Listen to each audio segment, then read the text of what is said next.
Yun ang ano bro, mag-name kayo ng mga propeta na nagmula sa Roma, nagmula sa Europe, nagmula sa Amerika, wala kayong makikita. Kasi lahat ng propeta, nagmula kay Adan. Si Adan saan ibinaba? Si Adan ibinaba sa bandang India. Naglakbay siya papuntang dito sa Makkah. Si Iba, binaba sa Jeddah. Diyan sa Jeddah si Iba. So naglakbay sila hanggang nagtagpo sila diyan sa Makkah.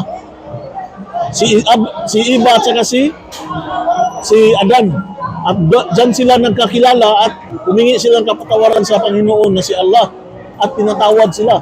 Kaya dumami yung anak nila. At tayo, isa tayo sa mga anak ni Adan at saka ni Iba. Bakit nagkaiba ang itsura natin? Dahil sinabi ni Allah